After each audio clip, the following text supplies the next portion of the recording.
नमस्कार साथियों, मैं राहुल भट्ट अपने YouTube channel creative study with Rahul Bhatt में आपका स्वागत करता हूं। ये साइंस के प्रैक्टिस सेट की तीसरी वीडियो है।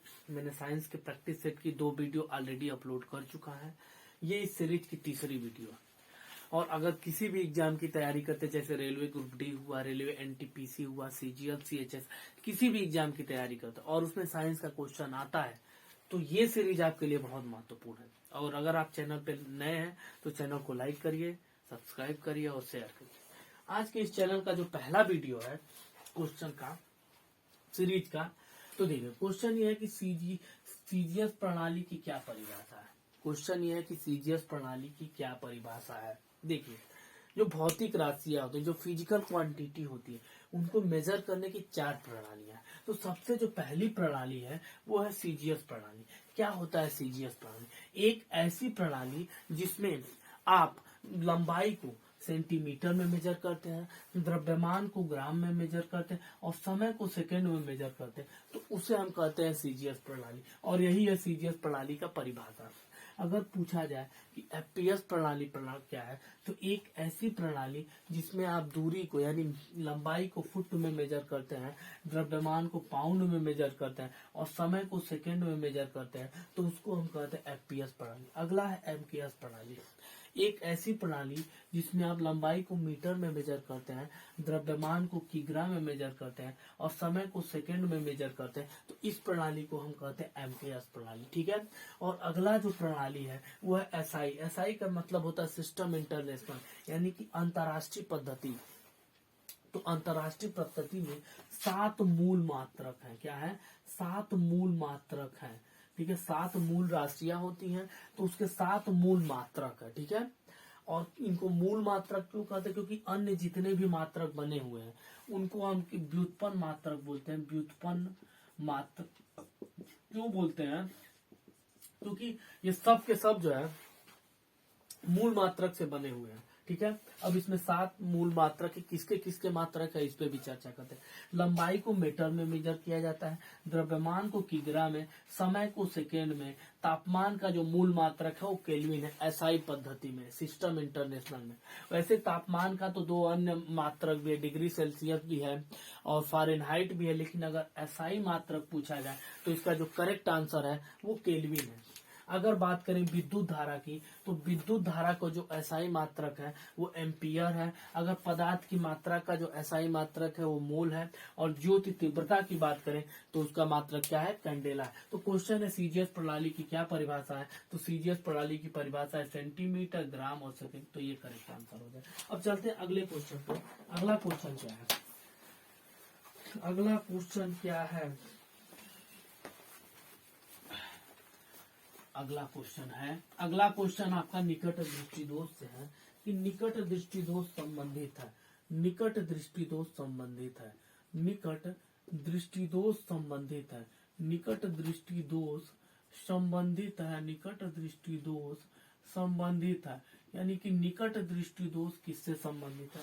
अगर पहले की बात करें, हाइपरमेट्रोपिया, पहला जो है हाइपरमेट्रोपिया, हाइपरमेट्रोपिया, हाइपर क्या है? हाइपरमेट्रोपिया। और अगर दूसरे की बात करें तो अगर बी की बात करें तो हाइपरोपिया, हाइपरोपिया। और अगर बात करें तीसरे ऑप्शन की तो मायोपिया है। क्या है? मायोपिया है। और अगर मैं चौथे ऑप्शन की बात करूं तो इनमें से कोई नहीं, यानी निकट दृष्टि दोष किससे संबंधित है, ये क्वेश्चन है। ठीक है। निकट दृष्टि दोष इतना तो तय है कि ये आंख से रिलेटेड है। अब इसमें क्या है, चलिए सबसे पहले हम आंख ये समझेंगे कि एक आंख कैसे ह्यूमन आई इमेज का फॉर्मेशन करता है। ठीक है। ये आपका हो गया मानव नेत्र। ये जो सामने वाला फ्रंट है इसको हम कहते हैं कार्निया। क्या कहते हैं? कार्निया। ठीक है, कार्निया। यहाँ पे जो है मानव नेत्र में एक लेंस होता है। वो लेंस कौन सा लेंस है? वो लेंस उत्तल लेंस है। क्या है? उत्तल लेंस है। और जिस मांसपेशियों से जुड़ा होता है उसे सिलियरी मांसपेशियां कहते हैं। और ये जो लेंस होता है वो कौन सा लेंस है? उत्तल लेंस है। क्या है? उत्तल लेंस। यानी मनुष्य की आंख में जो लेंस होता है वो कौन सा लेंस होता है? वो उत्तल लेंस होता है। ठीक है। और यहाँ जो पीछे जो पर्दा है उसे हम कहते हैं रेटिना। क्या कहते हैं? रेटिना। ठीक है। इसके बीच में जो लिक्विड भरा होता है उसको काचाभ द्रव बोलते हैं। क्या बोलते हैं? काचाभ द्रव बोलते हैं। क्या बोलते हैं? काचाभ द्रव। और यहाँ लेंस और कार्निया के बीच में जो लिक्विड भरा होता है उसको हम कहते हैं नेत्रोद कहते हैं। क्या कहते हैं? नेत्रोद कहते हैं। ये आपका लेंस है। ये क्या है? लेंस है। और यहाँ पे होता है आइरिस। यहाँ पे क्या होता है? आइरिस होता है। और आइरिस के जस्ट बीच में एक छोटा सा छिद्र होता है जिसे हम पुतली कहते हैं। ठीक है। तो ये सारी चीजें, यहाँ पर होता है आइरिस। यहाँ क्या होता है? आइरिस। ये आंख की संरचना होगी। ठीक है।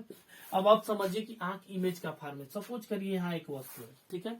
अब वस्तु से जो चलने वाली किरण है इस कार्निया से जाएगी, कार्निया पे जाएगी, कार्निया हल्का सा इससे डिफ्लेक्ट होगी, फिर लेंस पे जाएगी और लेंस इसका इमेज कहाँ बना देगा? रेटिना पे बना देगा। इस तरह से हमें वस्तु दिखाई देती है। ठीक है। अब सब बात करते हैं निकट दृष्टि दोष की। ठीक है। निकट दृष्टि दोष में जो है, निकट की वस्तुएं तो स्पष्ट दिखाई देती हैं किंतु दूर की वस्तुएं स्पष्ट दिखाई नहीं देती हैं। तो इसका रीजन क्या होता है? और यही भी समझ लीजिए कि निकट दृष्टि दोष को ही मायोपिया कहते हैं और दूर दृष्टि दोष को हाइप्रोपिया कहते हैं। ये निकट दृष्टि दोष हो गया है। क्या? देखिए, सामान्यतः इमेज तो रेटिना पे बनता है और रेटिना पे इमेज बनेगा तो मनुष्य उस इमेज को देख पाएगा, क्योंकि ब्रेन में जो है जो रेटिना जो होती है, रेटिना में कुछ सेल होते हैं और उस सेल और यहाँ पे जो है ब्रेन यानी न्यूरॉन्स जुड़े होते हैं, यानी नर्व सेल जुड़े होते हैं। ठीक है। जो इस रेटिना की सूचना को ब्रेन तक पहुंचाते हैं और यहाँ जो इमेज बनता है उसे ब्रेन समझ लेता है कि सामने वाली जो है जो भी चीजें हैं, किसका इमेज है, कौन व्यक्ति खड़ा है, तो उस इमेज को समझ लेगा। ठीक है।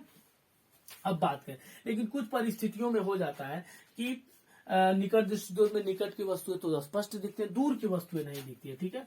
तो जो अगर कोई वस्तु दूर होता है तो ये मान लिया जाता है कि उससे वहां से जो जलने वाली किरणें आएंगी वो पैरेलल होंगी। ठीक है।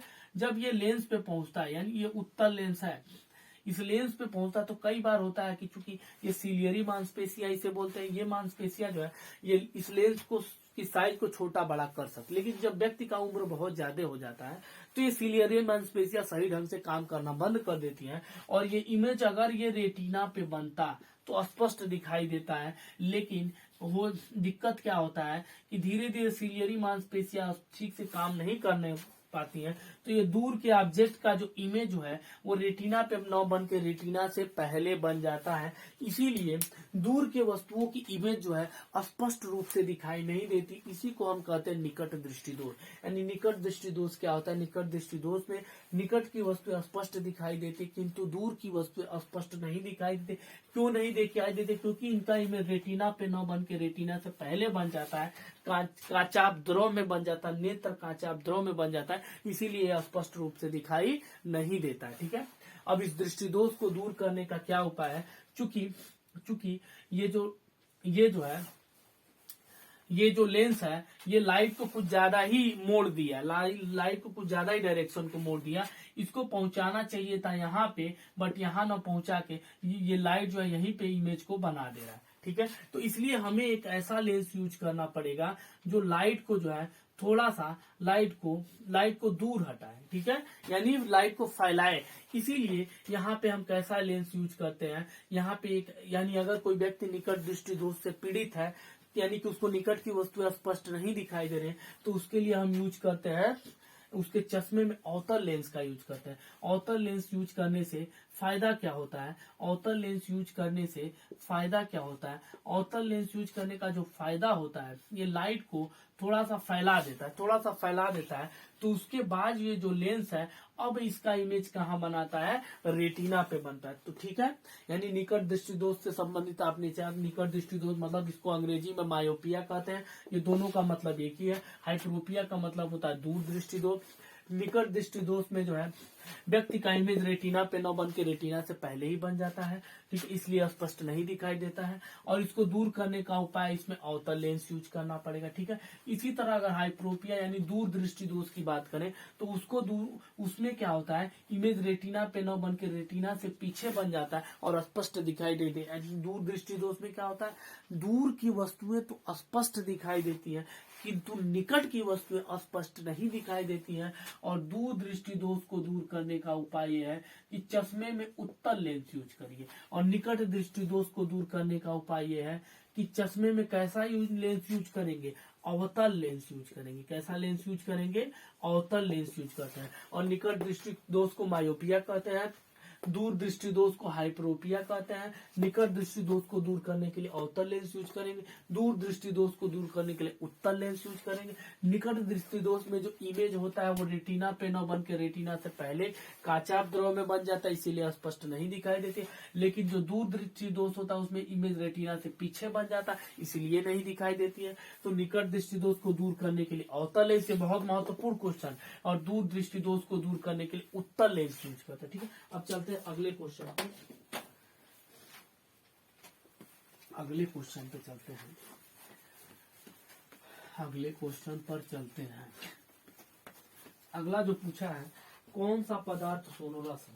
अगला जो क्वेश्चन पूछा है कौन सा पदार्थ सोनोरस है। सोनोरस है यानी ध्वनिक है। क्या है, ध्वनिक है। और ध्वनिक का मतलब होता है सोनोरस है। क्या है, सोनोरस है। कौन सा पदार्थ सोनोरस है। ठीक है, ऑप्शन को देखिए, ऑप्शन है लकड़ी। क्या है, ऑप्शन है लकड़ी है।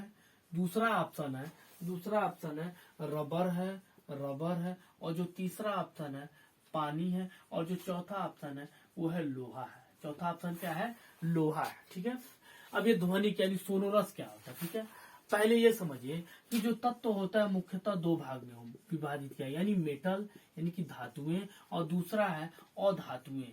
क्या, दूसरा क्या है, अधातुएं। यानी अब समझते हैं धातुओं की प्रॉपर्टी। धातुओं की कुछ महत्वपूर्ण प्रॉपर्टी होती है। एक प्रॉपर्टी, अगर भौतिक अवस्था की बात करें तो ये हमेशा ठोस अवस्था में पाए जाते हैं। ठीक है, बस पारा को छोड़कर पारा लिक्विड अवस्था में पाए जाने वाले। पारा एक ऐसा धातु है जो किस अवस्था में पाया जाता है, द्रव अवस्था में पाया जाता है। ठीक है, अब धातुओं के अंदर जो है कौन कौन से गुण होते हैं। एक गुण होता है आघात वर्धनीयता। एक गुण क्या होता है, आघात वर्धनीयता। यानी आघात वर्धनीयता मतलब धातुओं को पीट कर पतले पतले चादर बनाए जा सकते, इसी को आघात वर्धनीयता कहते हैं। और अगला एक प्रॉपर्टी है तन्यता। तन्यता का मतलब होता है धातुओं के यानी डक्टिलिटी, इसको बोलते हैं मेलिएबिलिटी, इसको बोलते हैं डक्टिलिटी। इन धातुओं के पतले पतले तार बनाए। और अगला जो महत्व पतले पतले तार बनाए जाते हैं, इसी को हम तन्यता कहते हैं। और अगला जो प्रॉपर्टी है वो है सोनोरस। सोनोरस का मतलब होता है कुछ जो धातुएं होती है सोनोरस यानी कि ध्वनिक होती है। क्या होती है, ध्वनिक। ये ध्वनिक का मतलब क्या होता है, धातुओं को अगर पीटा जाए तो उसमें से एक विशेष प्रकार की आवाज निकलती, कुछ अलग प्रकार की आवाज निकलती है, इसी को कहते हैं सोनोरस। यानी ध्वनिक जो है किसकी प्रॉपर्टी है, धातुओं की प्रॉपर्टी है। क्या लकड़ी धातु है, नहीं है। क्या रबर धातु है, नहीं है। क्या पानी धातु है, नहीं है। क्या लोहा धातु है, बिल्कुल है। तो लोहा के अंदर कैसी प्रॉपर्टी होगी, सोनोरस की प्रॉपर्टी होगी, मतलब ध्वनिक होगा, उसमें से पीटने पर विशेष प्रकार की आवाज निकले। और धातुओं की एक और प्रॉपर्टी होती है, उनके अंदर विशेष चमक होता है। और इसके उल्टा जो भी प्रॉपर्टी है वो सब अधातुओं की प्रॉपर्टी है। अधातुओं में आघात वर्धनीयता नहीं होता है, वो भंगुर होता है, तन्यता नहीं होता है, ध्वनिक नहीं होता है। ठोस अवस्था का वो ठोस द्रव गैस तीनों अवस्था में पाया जाता है। ठीक है, अब चलते हैं कौन, चलिए ये भी क्वेश्चन हो गया। अब अगले महत्वपूर्ण क्वेश्चन की तरफ चलते हैं। विद्युत का सर्वोत्तम चालक। क्वेश्चन पे है विद्युत का सर्वोत्तम चालक है। विद्युत का सर्वोत्तम चालक है। ऑप्शन की बात करें तो पहला है साधारण जल। पहला क्या है, साधारण जल है। दूसरे की बात करें, दूसरा जो ऑप्शन दिया है वो है उबला हुआ जल।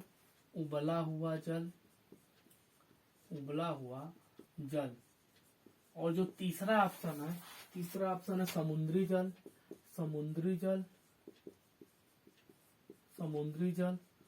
चौथा ऑप्शन है आसुवित जल। ठीक है, अब आते हैं इस मुद्दे पे। चलिए देखिए, जो ठोस होते हैं उसमें जो है विद्युत धारा प्रवाहित होने के लिए सबसे जरूरी क्या है, इलेक्ट्रॉन है। उसमें विद्युत धारा इसलिए प्रवाहित होता है क्योंकि उसमें मुक्त इलेक्ट्रॉन होते हैं, इसलिए ठोस में विद्युत धारा प्रवाहित होता है। लेकिन द्रवों में विद्युत धारा प्रवाहित क्यों होता है? द्रवों में विद्युत धारा प्रवाहित होने के लिए जरूरी क्या है? वो जरूरी है आयन। जरूरी क्या है? आयन। और आयन हमें कहाँ से मिलेगा? लवण। लवण यानी कि साल्ट। हमें कहाँ से मिलेगा? लवण यानी कि साल्ट। साल्ट से क्यों मिलेगा? क्योंकि साल्ट जो है, साल्ट जैसे मान लीजिए NaCl, जब NaCl साल्ट को जब पानी में घोला जाता है तो ये अपने आयनों में टूट जाते हैं। ये हमको पॉजिटिव आयन देते हैं या धन आयन, और क्या देते हैं? ऋण आयन। ठीक है, तो ये आयन है। और आयन कहाँ से आते हैं? लवण से। यानी द्रव में विद्युत धारा तभी प्रवाहित होगा जब उसमें आयन रहेंगे। ठीक है, अब आप खुद ही सोचिए, साधारण जल में ज्यादा आयन रहेंगे। आश्वित जल का मतलब होता है शुद्ध जल, मतलब उसमें पूरी तरह से किसी भी तरह की अशुद्धि नहीं है। तो जो शुद्ध जल होता है, क्या विद्युत का चालक होता है क्या? बिल्कुल नहीं होता है। अगर शुद्ध जल की बात, क्योंकि शुद्ध जल में आयन नहीं होते, उसमें सारी जो लवण होते हैं, जो अशुद्धियां होती है, सबको दूर हटा दे। तो शुद्ध जल जो है विद्युत का चालक नहीं है, ये कुचालक है। क्या है? कुचालक है। लेकिन साधारण जल जो सामान्यतः हम यूज करते हैं उसमें कुछ न कुछ खनिज लवण होते हैं, तो उसमें आयन होता है, तो उसमें विद्युत धारा प्रवाहित होती है। लेकिन यहाँ पूछा कि सर्वोत्तम चालक क्या होता है। अगर हम बात करें समुद्री जल, तो इसमें ये बात जानते हैं कि समुद्री जल में लवण ही लवण होता है, मतलब साल्ट बहुत ज्यादा होते हैं। ठीक है, तो जब साल्ट ज्यादा हो तो आयन ज्यादा है, और जब आयन ज्यादा है तो सर्वोत्तम चालक क्या होगा? जिसमें आयन ज्यादा होंगे। तो इसमें सबसे ज्यादा आयन किसमें है? समुद्री जल में। तो सर्वोत्तम चालक क्या होगा? समुद्री जल होगा। ठीक है, तो विद्युत का सर्वोत्तम चालक है समुद्री जल। अब अगले क्वेश्चन पे चलते हैं। अगला जो क्वेश्चन है कि जब जल जमता है तो इसका घनत्व क्या होता है? क्वेश्चन है कि जब जल जमता है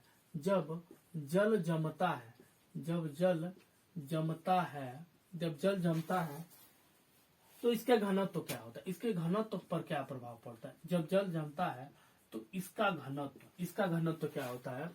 इसका घनत्व है बढ़ता है, समान रहता है, घटता है, बढ़ता है।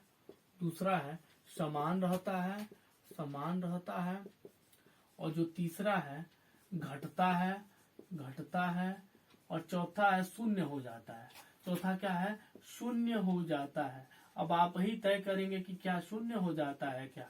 चलिए समझते हैं कि घनत्व को समझते हैं। ठीक है, देखिए सामान्यतः जो द्रव की प्रॉपर्टी होती है, अगर उनको ठंडा किया जाए यानी टेम्परेचर को कम किया जाए तो उसका घनत्व बढ़ता है। उसका घनत्व क्या होता है?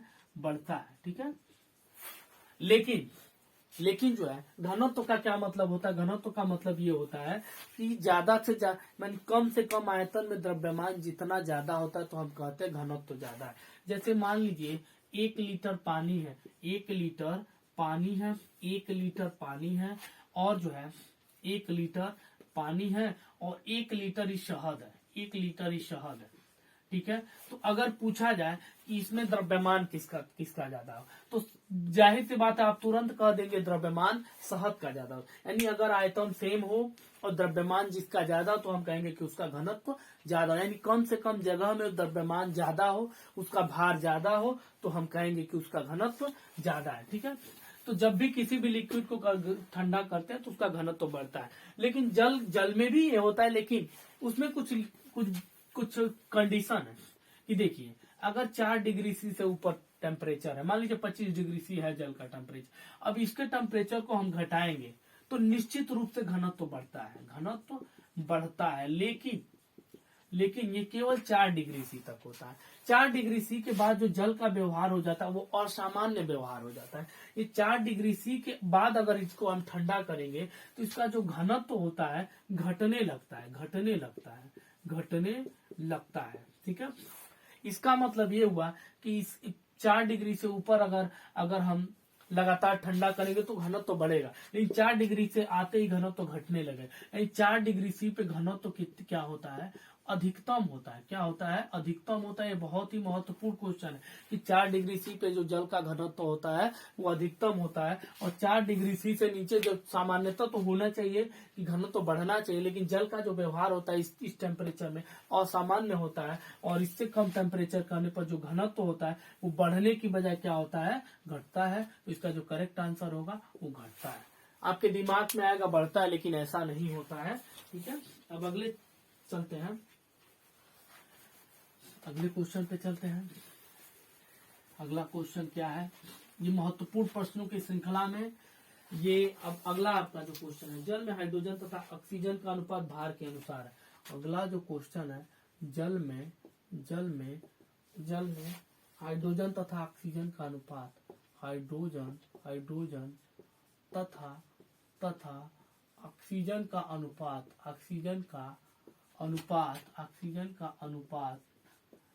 भार के अनुसार है। ऑक्सीजन का अनुपात भार के अनुसार है। ऑक्सीजन का अनुपात जो है भार के अनुसार है। क्या है?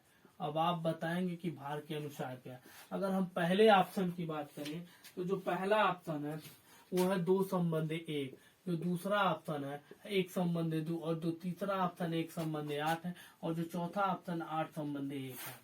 ये है ऑप्शन। ठीक है, अगर हम बात करें H2O का जो मॉलिक्यूलर फार्मूला होता है ये होता है। अगर इसके परमाणुओं की संख्या के बीच का अनुपात पूछता तो हम कह देते हैं हाइड्रोजन के 2 परमाणु है, ऑक्सीजन के 1 है, तो ये रेशियो है। लेकिन ये तो पूछा नहीं है, उसने पूछा है भार का अनुपात। देखिए, जो हाइड्रोजन का परमाणु भार होता है वो 1 होता है, एक परमाणु का भार 1 यूनिट होता है, और ऑक्सीजन के एक परमाणु का भार 16 यूनिट होता है, 16 यूनिट होता है। लेकिन यहाँ पे इस मॉलिक्यूल में तो हाइड्रोजन के 2 एटम है, तो जब 2 एटम है तो इसका जो भार हो जाएगा 2 गुणे 1 यानी कि 2 हो जाएगा, फिर 2:16, यानी हाइड्रोजन और ऑक्सीजन के बीच का अनुपात 2:16। लेकिन हम ये जानते हैं कि रेशियो को हमेशा हम सिंपलेस्ट फॉर्म में रखते हैं, 2 1 कम 2, 2 8 16, यानी जो रेशियो आया वो क्या आ गया? 1/8। यानी हाइड्रोजन तथा ऑक्सीजन के जो भार के अनुसार अगर अनुपात की बात करें तो वो क्या है? 1/8 है।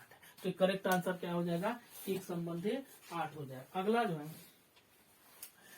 अगला जो क्वेश्चन है, ग्रेफाइट मुख्य रूप से किस तत्व से बना होता है? ये क्वेश्चन है आपका कि ग्रेफाइट मुख्य रूप से किस तत्व से बना होता है। जो अगला क्वेश्चन है, ग्रेफाइट मुख्य रूप से किस तत्व से बना है?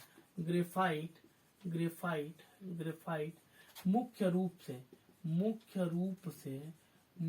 रूप से किस तत्व से बना है? ग्रेफाइट जो है मुख्य रूप से किस तत्व से बना है?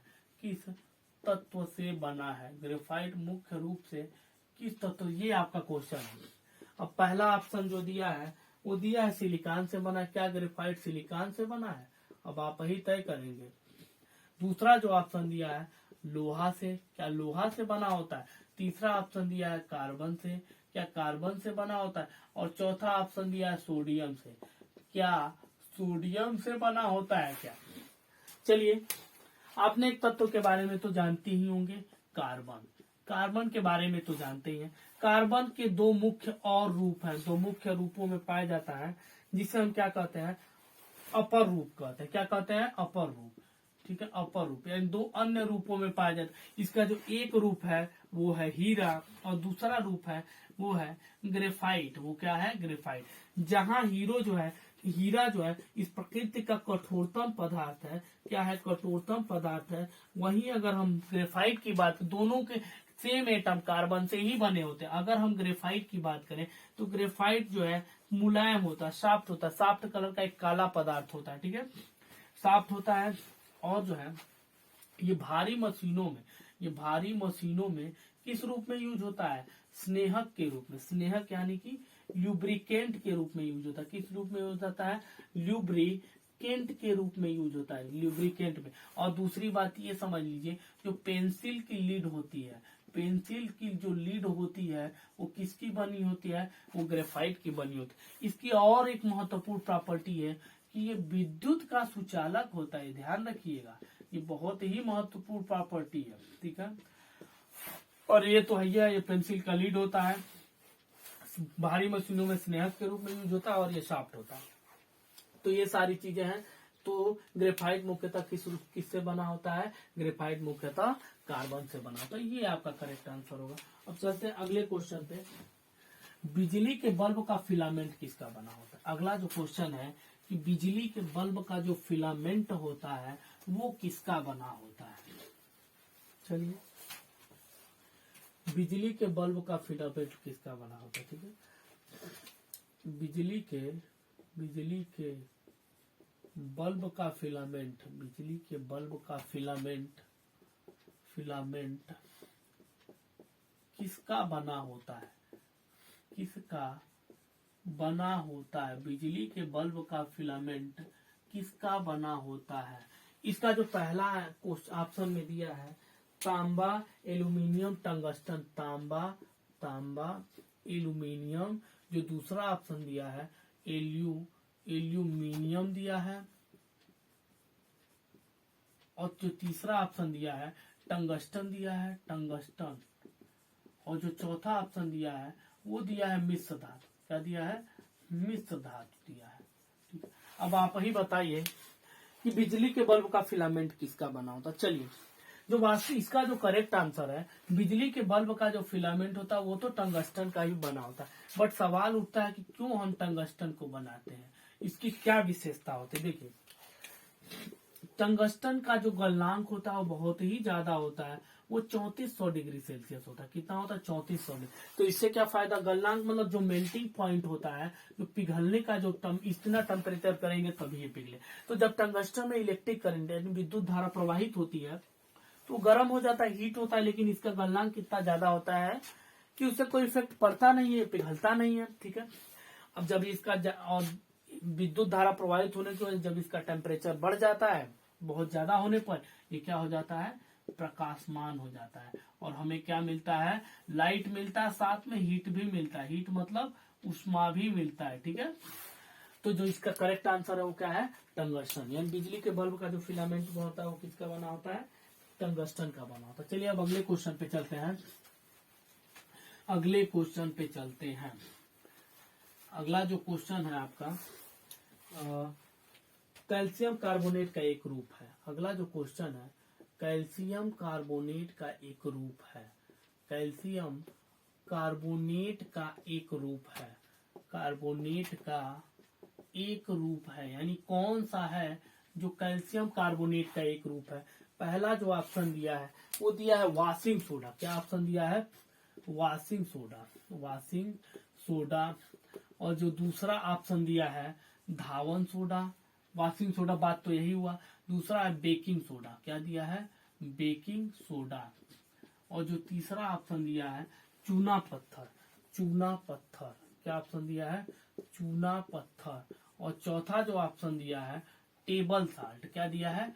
टेबल साल्ट, यानी कि नमक। यानी घरों में जो हम साधारण नमक यूज करते हैं उसी को हम कहते हैं टेबल साल्ट। ठीक है, कैल्शियम कार्बोनेट का एक रूप है। अगर हम बात करें वॉशिंग सोडा की, वॉशिंग सोडा क्या होता है? वॉशिंग सोडा होता है घरों में जो है कपड़ा धुलने के लिए यूज होता है। किस लिए यूज होता है? और जल की कठोरता दूर करने के लिए होता है। जल की कठोरता दूर करने में ठीक है, तो जल की कठोरता दूर करने में भी वॉशिंग सोडा। अगर पूछे कि इसका रासायनिक नाम है तो इसका जो रासायनिक नाम है वो है सोडियम कार्बोनेट। वो क्या है? Sodium carbonate. अगर कोई पूछे इसका केमिकल फार्मूला क्या है तो इसका जो केमिकल फार्मूला है वो सोडियम Na2CO3 है। वो क्या है? Na2CO3, ये इसका केमिकल फार्मूला है। ठीक है, वॉशिंग सोडा। अब अगर बात किया जाए बेकिंग सोडा की, बेकिंग सोडा को हम खाने का सोडा भी कहते हैं।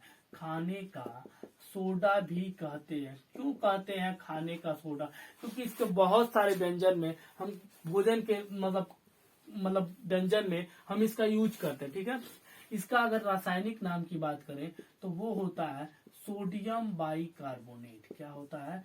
सोडियम बाइकार्बोनेट होता है। अगर इसके केमिकल फार्मूला की बात करें तो NaHCO3 होता है। ठीक है, अब अगर हम बात करें टेबल साल्ट की, तो टेबल साल्ट जानते हैं जो सामान्यतः घरों में नमक यूज करते हैं वही होता है टेबल साल्ट।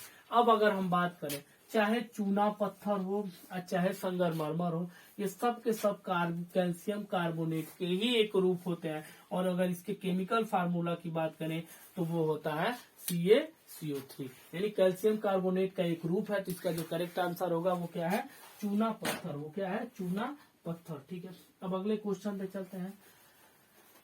अगले क्वेश्चन पे चलते हैं। ठीक है, अब अगला जो क्वेश्चन है वो भी एक बड़ा महत्वपूर्ण क्वेश्चन है कि अग्र मस्तिष्क का हिस्सा नहीं है। अगला जो क्वेश्चन है अग्र मस्तिष्क का अग्र मस्तिष्क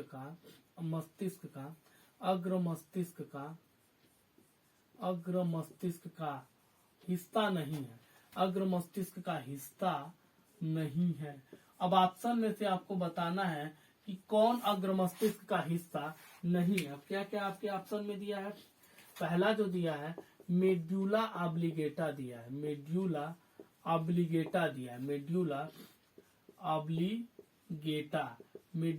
ऑब्लिगेटा दिया है। जो दूसरा अगला जो ऑप्शन दिया है सेरिब्रम दिया है, सेरेब्रम। ठीक है, सेरेब्रम। और अगर तीसरा ऑप्शन दिया है, अगर तीसरे ऑप्शन की बात करें तो थैलमस है। क्या है, थैलमस है।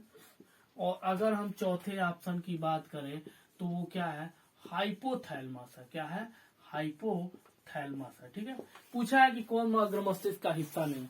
तो अगर हम बात करें ब्रेन की, ब्रेन मतलब मस्तिष्क की, अगर हम बात करें मस्तिष्क यानी कि ब्रेन की, तो ब्रेन के 3 हिस्से होते हैं।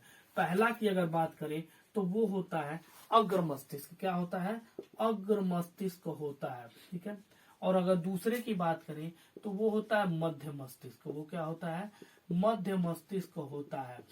और अगर तीसरे की बात करें तो वो होता है पश्च मस्तिष्क। वो क्या होता है, पश्च मस्तिष्क होता है। ठीक है, अगर हम बात करें कि अग्र मस्तिष्क के प्रमुख हिस्से क्या हैं, तो अग्र मस्तिष्क के जो प्रमुख हिस्से हैं वो है सेरेब्रम है। क्या है, सेरेब्रम है। ठीक है, थैलमस है। क्या है, थैलमस है। और जो अगला है वो है हाइपोथैलमस है। ये सब के सब जो है अग्र मस्तिष्क के प्रमुख हिस्से हैं।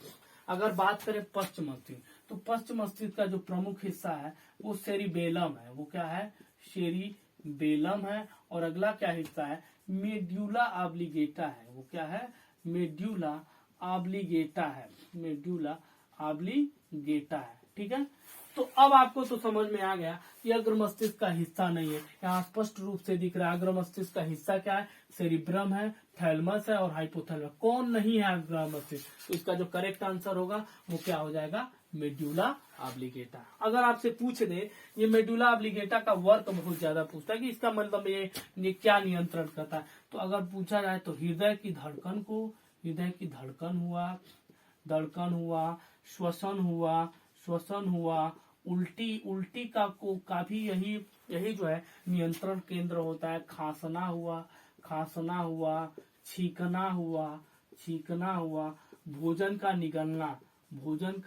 निगलना, ये सब के सब सबका केंद्र सेंट्रल कौन होता है, कौन कंट्रोल करता है, मेडुला ऑब्लिगेटा। अगर हाइपोथैलेमस का भी बहुत पूछता है कि इसका क्या काम है, तो अगर बात करें क्रोध हो, भूख हो, प्रेम हो, घृणा हो, चाहे ताप हो, इन सबको कंट्रोल कौन करता है, हाइपोथैलेमस। तो इन दोनों का वर्क भी पूछा जाता है, तो इसको ध्यान रखिएगा। तो इस तरह से एक और महत्वपूर्ण क्वेश्चन हो गया। अब अगले पे चलते हैं कि अब जो है इस सीरीज की जो है सबसे लास्ट क्वेश्चन पे आते हैं, देखते हैं ये लास्ट क्वेश्चन क्या है। ठीक है, और इस तरह से ये सीरीज चलती रहेगी। अगर आप चाहते हैं कि आप अच्छे से अच्छे क्वेश्चन को सीखें तो इस हमारे चैनल से जुड़े रहें। ठीक है, अब क्वेश्चन पे आते हैं कि रासायनिक अभिक्रिया क्या है। रासायनिक अभिक्रिया क्या है। अगर आपको कुछ अभिक्रिया क्या है, ठीक है, तो चलिए इसके हम ऑप्शन को देखते हैं। पहला जो ऑप्शन है प्रकाश संश्लेषण, पहला ऑप्शन की बात करें तो प्रकाश संश्लेषण, और दूसरे ऑप्शन की बात करें मोम का पिघलना। अगला जो ऑप्शन क्या है, मोम का पिघलना है। और अगर हम अगले ऑप्शन की बात करें तो वो क्या है, संघनन, पानी का संघनन। अब आप ही बताएंगे कि ये क्या है, रासायनिक है कि भौतिक है। अगला जो ऑप्शन दिया है वाष्पोत्सर्जन। वाष्पोत्सर्जन जानते हैं? नहीं जानते तो अभी जान जाएंगे, वाष्पोत्सर्जन। ठीक है, अब आपको समझना होगा कि रासायनिक अभिक्रिया क्या होती है। रासायनिक अभिक्रिया क्या होती है? रासायनिक अभिक्रिया, सॉरी, ये रासायनिक अभिक्रिया नहीं है, रासायनिक परिवर्तन है। ये क्या है? रासायनिक परिवर्तन है। ठीक है, तो आपको समझना होगा कि रासायनिक परिवर्तन क्या होता है। रासायनिक परिवर्तन एक ऐसा परिवर्तन जिसमें नया पदार्थ बनता है। क्या बनता है? नया पदार्थ बनता है, तो उसे हम क्या कहेंगे? रासायनिक परिवर्तन कहेंगे। क्या कहेंगे? रासायनिक परिवर्तन। आप बताइए, क्या मोम जब पिघलता है तो कोई नया पदार्थ बनता है क्या? मोम पिघल के मोम ही रहता है, तो क्या ये रासायनिक परिवर्तन है? नहीं है। अगर वाष्पोत्सर्जन की बात करें तो जो पेड़ पौधे की पत्तियां होते हैं उसके स्टोमेटा से जो वाटर होता है वो वेपर के रूप में बाहर निकल जाता है, तो क्या वाष्पोत्सर्जन में कोई नया पदार्थ बनता है क्या? नहीं बनता है। ठीक है, अगर बात करें पानी के संघनन की, पानी के संघनन की बात करें तो जो पानी जो होता है, मान लीजिए वह हमारे एटमॉस्फेयर में वेपर के रूप में वाटर रहता है। वेपर के रूप में वाटर क्या रहता है? ठीक है, तो जब टेम्परेचर कम होता है तो वेपर जो है वाटर के रूप में संघनित हो जाता है। तो क्या इसमें कोई नया पदार्थ? वेपर भी H2O के ही मालिक्यूल से बना हुआ है, वाटर का भी मालिक्यूल H2O ही है, तो क्या इसमें कोई नया पदार्थ बन रहा है क्या? नहीं बन रहा है। तो रासायनिक परिवर्तन क्या है? प्रकाश संश्लेषण है। क्या है? प्रकाश संश्लेषण है। अब क्या होता है प्रकाश संश्लेषण? देखिए, प्रकाश संश्लेषण में क्या होता है, कार्बन डाइऑक्साइड के 6 मालिक्यूल, वाटर के 12 मालिक्यूल, वाटर यानी कि जल, किसकी उपस्थिति में? सूर्य के प्रकाश, सूर्य के प्रकाश की उपस्थिति में, किसकी मदद से? क्लोरोफिल की मदद से। किसकी मदद से? क्लोरोफिल। यानी प्रकाश संश्लेषण के होने के लिए जो सबसे महत्वपूर्ण है वो क्या है? क्लोरोफिल। क्लोरोफिल की मदद से क्या बनाते हैं? ग्लूकोज का एक मालिक्यूल बनाते हैं। ये क्या है? C6H12O3। ये क्या है? ग्लूकोज है। ये क्या है? ग्लूकोज है। और यही पौधों का क्या होता है? भोजन होता है। साथ में जो है ऑक्सीजन के भी 6 मालिक्यूल निकलते हैं और साथ में H2O का भी 6 मालिक्यूल निकलता है। तो आपको क्या लगता नहीं है क्या कि कार्बन डाइऑक्साइड और वाटर लिए और मिला हमको ग्लूकोज, तो क्या ग्लूकोज नया पदार्थ नहीं है? ग्लूकोज एक नया पदार्थ है। ठीक है, तो इसीलिए एक ऐसा परिवर्तन है रासायनिक परिवर्तन। इसी को हम कहते हैं फोटोसिंथेसिस यानी कि प्रकाश संश्लेषण, और पेड़ पौधे इसी के माध्यम से अपना भोजन बनाते हैं। और यहाँ पे जो ऑक्सीजन रिलीज होता है, इसी प्रोसेस के थ्रू जो है पेड़ पौधे ऑक्सीजन देते हैं और वो हम ऑक्सीजन यूज करते हैं। तो ये पूछ लिया जाता है कभी कभी, ये जो ऑक्सीजन आता है प्रकाश संश्लेषण में वो कहाँ से आता है? वो कार्बन डाइऑक्साइड से नहीं आता, इस वाटर मॉलिक्यूल के ब्रेक होने से आता है। ठीक है, तो इस तरह से ये साइंस का प्रैक्टिस सेट 3 जो है समाप्त हुआ, और आगे जो है इस तरह से प्रैक्टिस सेट आते रहेंगे। साइंस की बहुत सारी सीरीज चलने वाली है, तो अगर आप चाहते हैं कि कुछ इस तरह से क्वेश्चन सीखते रहें तो चैनल को लाइक करिए, सब्सक्राइब करिए और शेयर करिए। ठीक है, थैंक यू।